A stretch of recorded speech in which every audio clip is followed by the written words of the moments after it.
Hello everybody, welcome to Nostalgia Goggles. I'm Chris, also known as the Retro Gaming Nerd, and we might as well keep this 3DS train rolling. Today I'm going to review Legend of Zelda: A Link Between Worlds. I have honestly no clue if you can see this box. When it comes to shiny things, I have no honest clue how much picks up on my camera. With that being said, I've noticed that a lot of handheld games kind of go unappreciated or untalked about, despite the fact that that's what most of us had. That's most of our game consoles, really.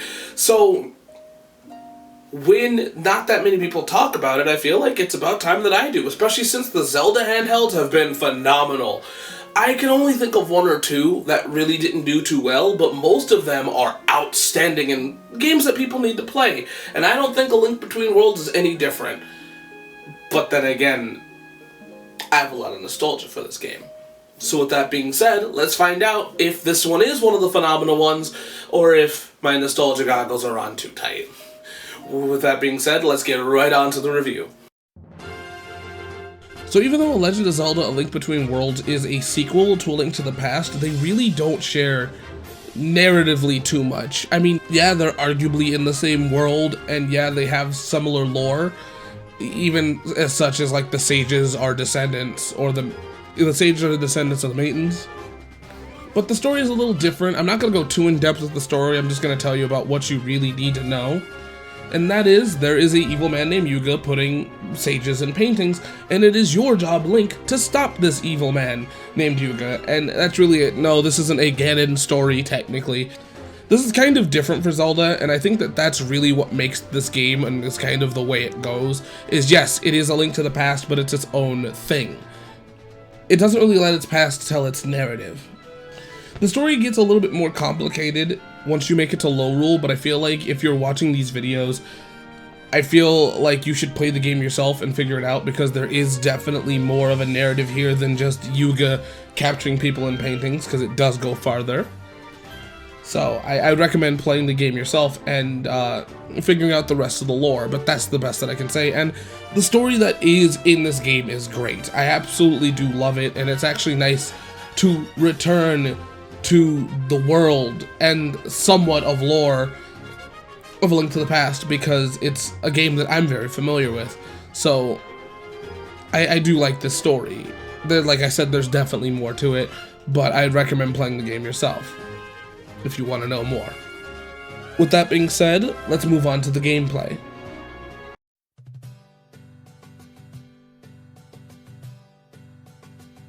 So the gameplay for Legend of Zelda: A Link Between Worlds is that it is a top-down Zelda game. So anything you should expect from a top-down Zelda game is kind of par for the course here. The only difference in this game is that you have wall merging, which is a pretty big difference than all those other games due to the fact that it is the gimmick of this game, and it is a very fun gimmick, making you think more about perspective than ever before. Now the thing is, you can only crawl along the walls horizontally, and there is obstacles on walls, such as broken bricks, or, you can't jump from wall to wall, so it makes a lot of traversal interesting, because a lot of this game kind of relies on that. And same thing with the items in this game, of where the items also do work into the wall traversal as well. Not every item does, but there's a few puzzles that do. This game's puzzles are also super unique and interesting as well. With this game being a 2D Zelda game, it's really nice to see a return to form. I know that, like, now we have A Link's Awakening, but, like, at this time it was kind of questionable on if we were going to see top-down Zeldas, because 3D was kind of the norm. I mean, yeah, we've always had a top-down one, and yes, this is nothing new, because this is, once again, on a handheld, not a console, but I think it's a nice return to form. One of the things that's really great about this game is that it doesn't really rely on its A Link to the Past-ness much. Yes, it definitely is in the same world. Yes, the dungeons are very similar, but the map layout is different. It really works differently, but it also works similarly, such as upgrading and side missions are very important to the game. You can beat the game without them, but it's paramount to have them. But it's nice to have the side quests within this game, because once again, they give you new items. Another thing that's different with this game is, instead of you getting items from dungeons, you get one from a dungeon, but even then you still have to go back to Ravio. Ravio is how you get your items. You are able to rent them or save up your money and pay Ravio for them. And one last thing that I want to bring up in the gameplay is you are also able to upgrade those items through a Mother Maya Maya, which if you collect your babies, she will eventually upgrade your items. You are also able to temper the Master Sword as well. Now, tempering your sword isn't new. That's something you can do in Link's Awakening, but it's really nice that that returns. At the end of the day, this is a nice return to form for a game, but it's nice on how separate it is. It doesn't feel like it leans upon Zelda: A Link to the Past. Like, I don't feel like you can play this and understand A Link to the Past. I feel like this game is its own thing, and I think that that's great because it could have just easily been a rehash, but it's not. Another thing with the wall clinging, something I completely forgot about, is the fact that you're also able to go later on in the world to Lorule. Lorule is the second half of the game, but the world kind of, you need to use one world to get to the other world, kind of like in the latter half of Ocarina of Time, where you need to use Kid Link to unlock dungeons for Adult Link or yada yada. That's kind of how this works. Long story short, I think that the gameplay works very well upon this game. I don't really have much to say about the 3D in this one due to the fact that it's a 3DS game. I don't really... You can live without it in this one. It's not like Mario 3D World where it's like, ooh, that's cool. This one's like, yeah, that's cool to see Link in 3D. You know, it's not like Ocarina of Time. I feel like it's okay. I feel like this game was made with 3D as a complete aftermath. So, with that being said, yeah, I think the gameplay is pretty solid for this game. And, you know, if you're somebody that likes a top-down Zelda game, I would recommend checking this one out. With that being said, let's talk about the presentation.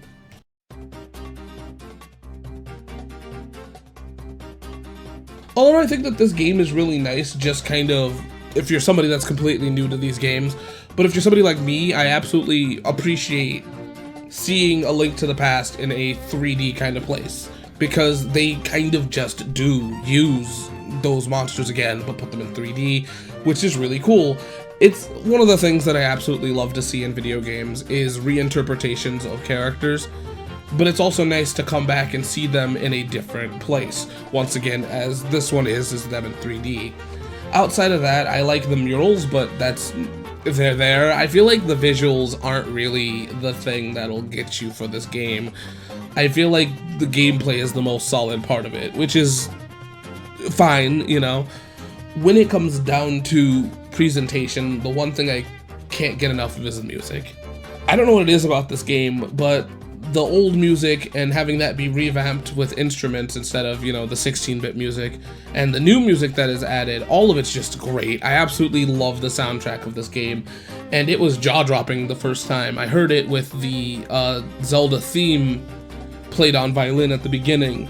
That was just outstanding to me. I don't know why I was like, yes, awesome, and I couldn't get enough of it. I remember back when I first heard it, I went to YouTube and had that as like one of my favorite things, and I used to do homework to it because it was really cool to just have that.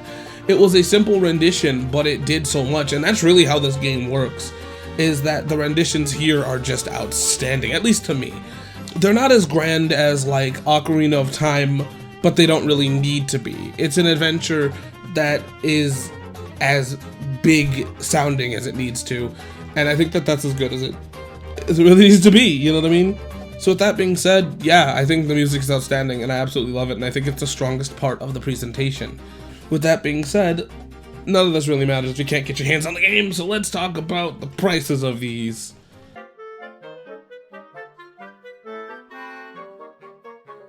So there's not really many ways for you to play this game due to the fact that it was only on the 3DS, which, good luck getting your hands on one. I know right now at this time 3DSs have gone up in price. I'm sorry. So there are two versions of this game which are the same game. It really just depends on what kind of box you like. There's the greatest hits version of it, and then there is the regular box. At the end of the day, it means absolutely nothing to have them separated. It's just they're the same game, and realistically, the price you should be paying for this game is about $38, and that is the highest that I've seen it reasonably. I've seen a few people put it for like 80 to, you know, whatever, and that was only 180. But I see reasonably 30 is the price range, 35 to 38. I see that you could get this for about 20 bucks. At the end of the day, it's worth it to look around because you can find this one reasonably cheap. at least at point of recording. And unfortunately, the only way you can get this game is through the 3DS, because there's no other way that Nintendo releases these games. I one day hope that there'll be a way that we can play this game without having to own a 3DS. So with that being said, let's talk about the goods and the bads.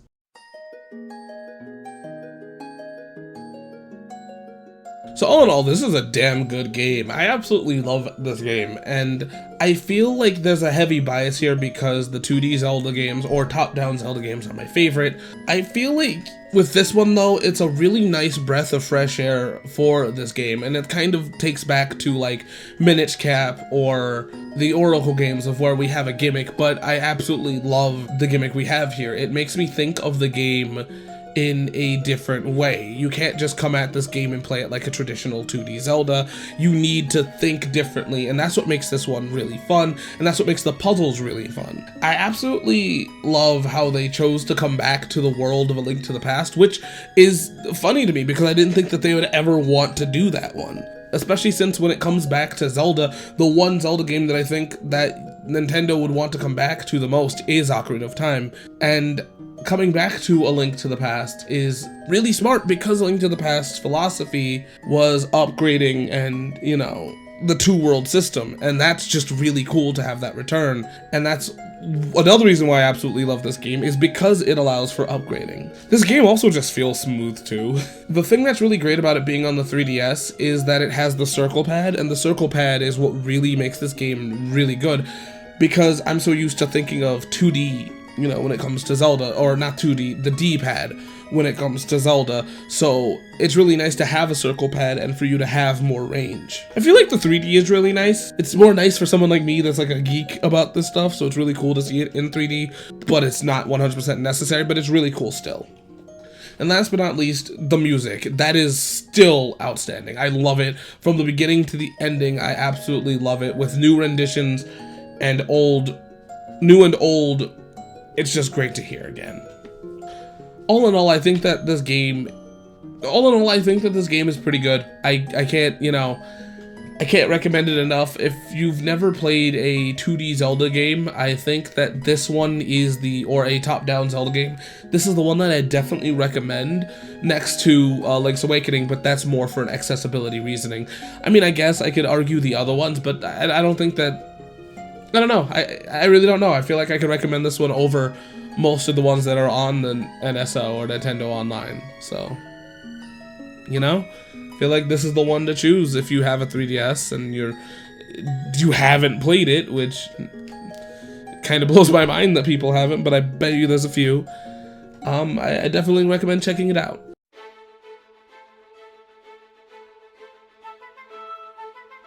Me personally, I have absolutely no complaints for this game.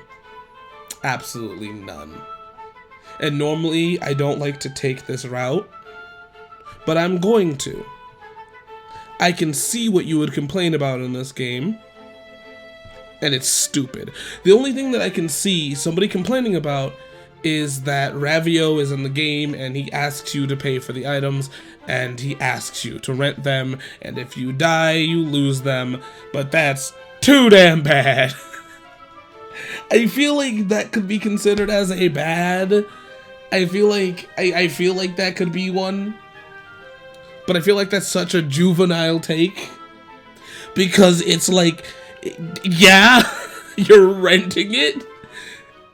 Like, I feel like the game could have been worse. Ravio could have been like, hey, after the dungeon, you give it back. You can go the whole game, probably, without ever giving them back. Hell, I only died 6 times altogether in this game, and I was playing this lazy. I wasn't getting the upgrades that I was supposed to. I played this one of the laziest ways that I will play a video game. And I died about 6 times. I don't know if it's 100% accurate. It'll be on the screen because they give you a death counter. If it's not 6, it's in a, you know, single digit, because I will play the final boss again. In other words, there is nothing wrong with this game. I feel like that's a complaint that's kind of dumb, and I know that me acknowledging this dumb complaint is gonna come back and bite me in the ass one day, because I'm gonna have a dumb complaint, but at least I'm acknowledging that it's a possibility, and I'm also I'm acknowledging it by saying it, but I'm also saying it's stupid. This is the second episode I get heated about something that doesn't matter. On to the final thoughts.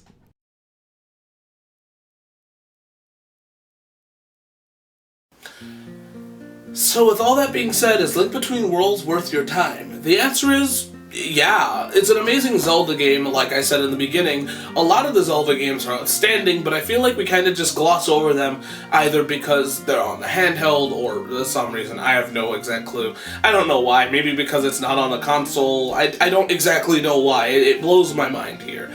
But I think that this game is outstanding, and if you have a 3DS, it's worth your time. If not, get a 3DS. Anyways, what is your favorite Zelda game?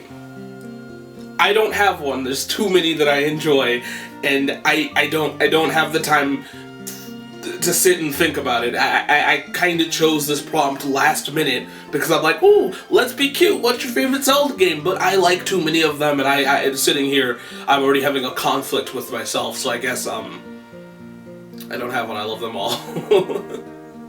Faces of Evil. There we go. Yeah, that's my favorite one. If you don't know what that one is, then, well, why are you here? But, with that being said, I'll see you guys next time on Nostalgia Goggles, where I review something. I don't know how to end this video. I am so sorry. I've been out of practice. I'll talk to you guys. See you guys. I don't know what's going on. I'll see you guys next time. Bye.